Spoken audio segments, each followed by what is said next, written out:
Memorial Stadium here on a beautiful afternoon, a beautiful Saturday afternoon in Northern California as we get ready for the 12th meeting between the UOP Tigers and the University of California Golden Bears.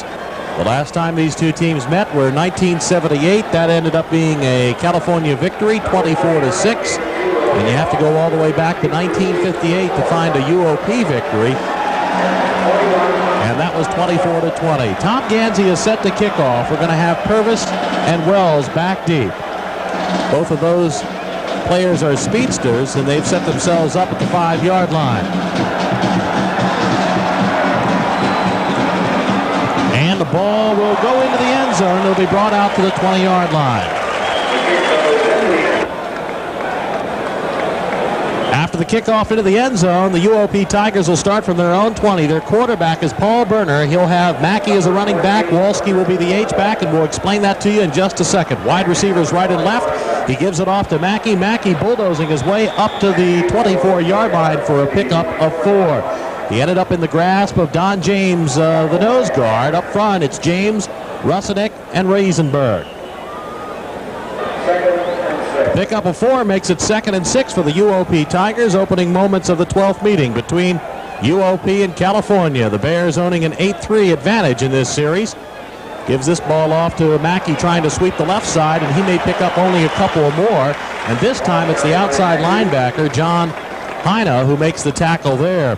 Heine, of course, the leading tackler for the 83 Cal Bears, but he was at a defensive tackle position then. They officially give Mackey a pickup of 2, so that'll make it 3rd and 4. That's Woods going over to the left side. Now you see Camp going over to the left side. He is the tight end. Needs but 1 reception to become the all-time leading receiver in UOP history. Berner on the run, throws it and completes it to Camp. Camp at the 42-yard line, and then sandwiched down there into the grasp of David Carter, the free safety. But it'll be good enough for a UOP first down at the Tigers' 42-yard line. Pickup of 17 yards, and Camp becomes the all-time UOP receiver. He now has 97 in his 3 years plus on the UOP campus. It's 1st and 10 just outside of the UOP 41-yard line. Berner throwing into the hole, in behind the man, and he was trying to hit Walski. It was David Carter who gave him a pretty good shot, but the ball was intended for Walski, the H-back. When we say H-back, what they do at UOP is that they don't run a true 2-back offense. They put the H-back out as a wing on the one side and then put him in motion. That would be Walski. There he goes in motion right there, and that just leaves the lone back, and this is going to be Mackey trying to sweep the right side, bounces off one man, fighting his way across the 45 and may get the 46 depending on the spot. And he ended up finally being brought down by John Heine. Heine, 6'3", 240-pound senior, outside linebacker. Linebackers for the Cal Bears now, Heine, John Johnson, the freshman, Nickerson, the sophomore, and the junior Turpin. Nickerson had a great game last week against Arizona, getting 13 tackles. Again, Walski going in motion. Here comes the blitz, and he's going to throw the ball away. The blitz was coming from Dave Pillsbury, who shot through a gap on the right side, and that's going to force the Tigers to punt.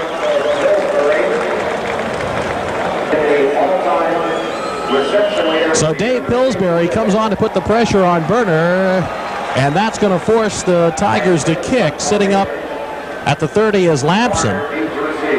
And this will be a little bit off the side of his foot. Garner is going to watch it bounce at the 18-yard line. Back off. It's going to go down inside the 5. And they're going to say it's going to be down at the 1-yard line.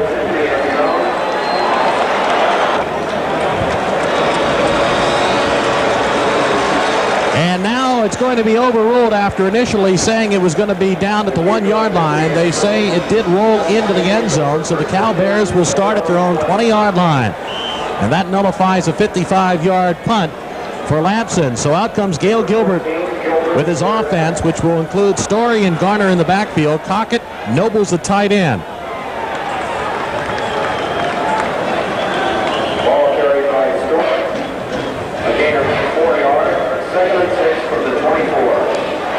It'll be 2nd and 6 after the pickup of 4 by Story. McDougal was split wide to the right, Cockett to the left. Play action fake. Garner is smashed down at the 17-yard line. And what a hit by number 36, Joe Taylor, the defensive end on the right side. His responsibility on that play was Garner, and he dogged him all the way for a loss, all the way back to the 19-yard line. Garner, the leading receiver for the Bears after one game. He had 5 last week against Arizona. The ball at the 19, so that would be 3rd and 11. Gilbert with plenty of time throws it into the middle. This is Garner again. He's got the first down and then some, as he's going to be wrestled out of bounds at the 34-yard line by Tommy Purvis, the cornerback. Fine block thrown by Ron Zinker to get him the extra yardage. So the Cal Bears, after having themselves in a deep hole, come up with the big play. 1st and 10 for the Cal Bears at their own 34-yard line. We have no score, 11:02 to go in the first quarter. Gail Gilbert, the quarterback, gives it off to number 35, Story, and Story's not going to go anywhere. Matter of fact, he's probably going to lose a yard or two as Collis Galloway and Jim Banowski on the right side came in to drop him for the loss. Hard to imagine that a team can play major college football with a nose guard at 5'11", 190, but that's what Galloway is for the UOP Tigers. 2nd and 11. An out pattern overthrown. Covering there was LaShawn Wells, intended for Cockett, the sophomore receiver, who had 3 fine receptions last week against Arizona. The ball at the California 33-yard line. It'll make it 3rd and 11.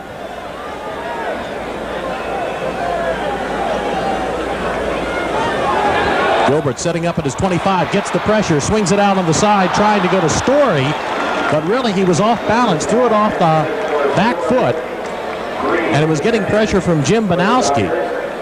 So that will force the Cal Bears to punt for the first time this afternoon, as we have no score with 10:17 to go in the first quarter. California and UOP. Tom Gansey setting up for his first punt. Averaged better than 44 yards a kick last week. A high snap, but he's able to pull it down. A beautiful high kick that Purvis waits for it, signals fair catch for, and takes it at the 22-yard line. What a great kick from Tom Gansey.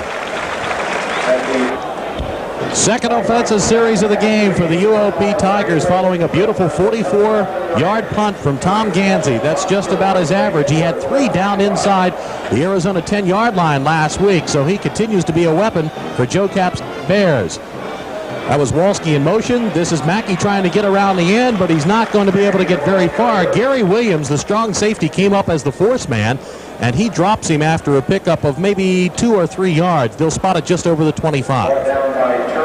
And on that sweep, Mackey apparently injured an ankle. He's being looked at on the side. It could be a knee, and so in comes his replacement, Ron Thornton. And he is the lone back behind Burner. That's Walski, the H-back, in motion. Fake is going to go to Thornton, and down goes Burner into the grasp of John Hanna. Hanna, the outside linebacker that time, again finding a gap as Dave Pillsbury did the last time, and dropping Burner. Not a man laying a glove on him. The sack by Hanna, a loss of 8 yards. And now we've got 3rd and 15 for the UOP Tigers.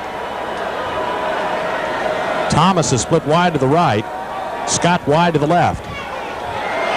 Here comes the pressure, and down he goes. A great job done on the right side by Mike Rusnick. And he comes up with his 2nd sack of the season. Pressure also coming from the left side from Doug Riesenberg. And the Cal Bears come up with their 3rd sack of the game.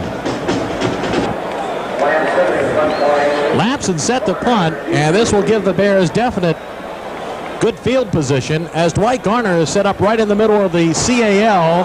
At the A, that would be midfield, and Garner will have a return here.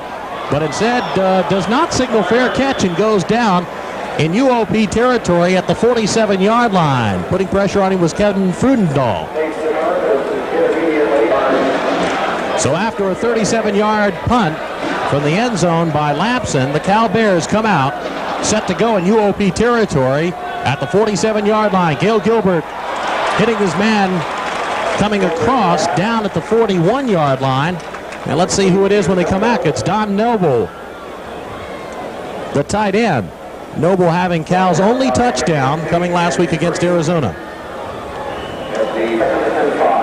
They spotted at the 42-yard line, so it's a pickup of 5 on the pass to Noble. And 2nd and 5. Story trying to get to the outside. Gets across the 40 and will get down to the 38-yard line. He'll be about a yard shy of the first down. Rick Saris and Sheldon McKenzie, outside linebacker and inside linebacker, putting the stop to Story. Story comes out, and Scott Smith will come in to replace him.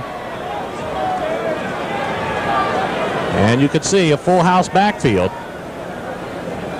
That's a new wrinkle. And using the blocking, it's going to be, I believe, Smith. And we have a timeout down on the field.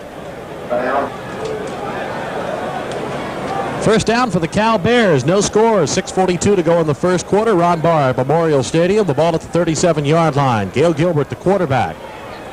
Senior had an off night against Arizona last week. An out pattern. Almost intercepted by LaShawn Wells, coming up quickly. It was intended for Keith Cockett, the wide receiver, the split end on the right side. So that'll bring up 2nd and 10, still at about the 37-yard line.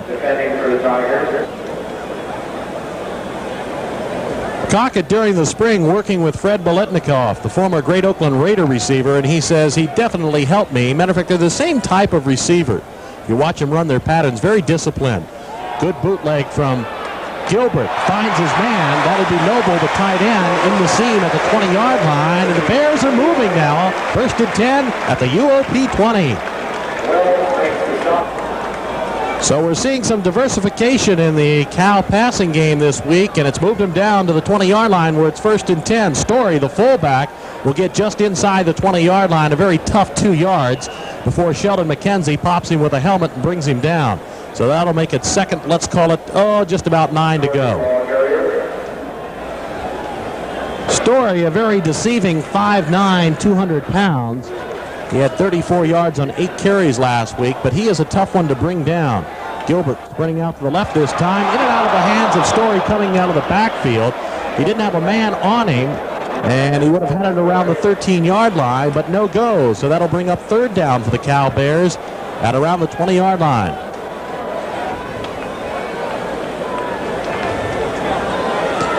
Third down, and Gail Gilbert's going to have to do it here, or we'll see Tom Gansey try a field goal. Cockett is split wide to the right side. Gilbert looking that direction. Now we'll throw it out of bounds and away. Garner was the short man, and there was nobody else but UOP Tigers around, so that means Tom Gansey will come on to try a field goal to get Cal's first points of the afternoon. Tom Gansey will try a 37-yard field goal. He had 2 last week, 28 and 44 yards. This is on the right hash mark, so it'll be slightly angled to the left. Plenty of time. This is a high kick, and it's no good. It's off to the right side. It looked like he got under the ball a little bit too much. So that stops the clock after the failed field goal with 5:28 to go in the first quarter. It's Cal nothing, UOP nothing.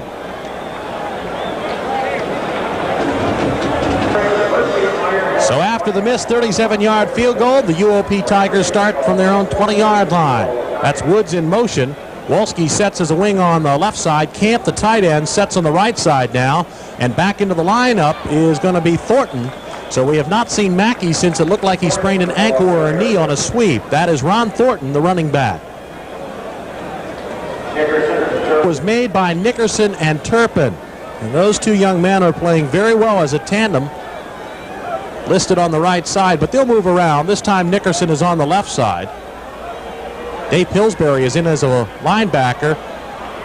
And again, we see Thornton this time blowing it out on the left side. They have a lot of size up front in that UOP offensive line. 275, Steve Smith, the left tackle. The right tackle is 295 pounds, Floyd Laird. The Cal defense controlling the UOP offense on 3rd and let's call it 6. The ball just shy of the 25-yard line. Almost offsides on the right side from Hanna. Ball intended for Woods, and he takes a pop after it goes over his head.